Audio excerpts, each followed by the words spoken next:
Continuing with the books, which are a series, the next one is by Jack Carr, which is the nom de plume of a chap who, as a young lad, was heavily into reading thrillers, many of the type that we've reviewed on this channel. And he was also interested in the seals. There weren't that many books on it at the time, but he devoured whatever he could find. And they became twin driving ambitions. And he actually joined the SEAL teams, passed successfully, became an officer, and deployed numerous times in the Great War on Terror. And he then retired from military service and decided to pursue his dream of being a thriller writer. And he was helped by such luminaries as Vince Flynn and Stephen Hunter, who gave advice and help. It seems that the thriller writer community can be quite an open and friendly bunch of guys. And it ended up with him writing his first book, which he researched for quite a while, which was The Terminal List. And in it, his hero, James Reece, is a SEAL officer, and his team is ambushed in Afghanistan. And it turns out it's not the Taliban, but it's a plot within the US government, orchestrated by an admiral. And James Reece finds out that there's more to this than meets the eye. And back in the United States, he starts to try and unravel the plot with the help of an investigative journalist, Katie. And he ends up being the most wanted man in America, which is shades of Bob Lee Swagger in Point of Impact.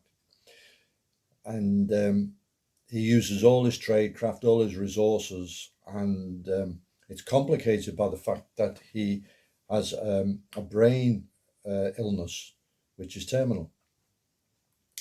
So there's a clock ticking on all this. Anyway, it all gets sorted out, and the American president intervenes, and he's eventually pardoned and completely rehabilitated. They find out who the bad guys were.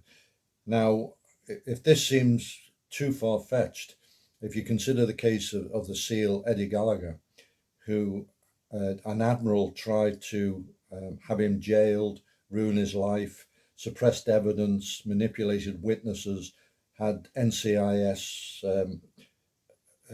raid his house while he wasn't even there. There's only his kids inside and so on. And the whole thing was resolved by President Trump. Then it's fiction mirroring real life. The second book, True Believer, starts off in Southern Africa, and Jack Carr has obviously got a deep love for Africa and hunting and the Bush War. He meets up with people who were former Salute Scouts and so on, and there's a lot of enthusiasm in the way he's written this. And the US government needs his services, and they send one of the guys who originally was sent to track him down, an old friend of his, Rafe, to recruit him, and he ends up working for the CIA against terror. And then the third book, Savage Son, I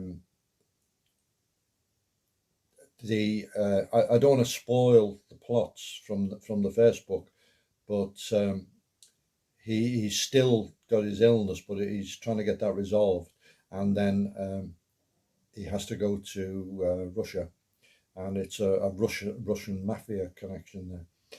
And then the fourth book, Devil's Hand, at the time I'm doing this, hasn't been published. It's out in a couple of weeks, but by the time you're watching this, it will be out, and I'm really looking forward to that one. It's another James Reece one. So really well written. amazing knowledge of weapons, which you might expect from a former officer in the SEALs, but he's made it a specialty to really know what's current. Um, and he's still a shooter. You know, he's very enthusiastic about things like that. And there's the plots are very, very well worked out, and the characters are very believable. And I think some of them are based on real people. The good news is that the books are going to be made into a TV series starring Chris Pratt, which will be coming out not too distant future. Jack Carr does a podcast on a month. Well, does a very regular one, but he has a segment on a monthly basis called Blades, Books, and Bullets. And in the introduction to these videos way back, I mentioned that the whole idea of my doing this was based on seeing Jack Carr's podcast, Give Me the Influence. So he talks about things like watches, knives, obviously, whatever's. People send him an awful lot of stuff, of which I'm rather jealous. So if anyone out there wants to send me some expensive watches, please do. And he reviews books from the past and also the current reading list. The series is brilliant. It's written by somebody who's been there and done that in active service. Great writer, a very enthusiastic way of getting the stuff over, and I'm really looking forward to the next one.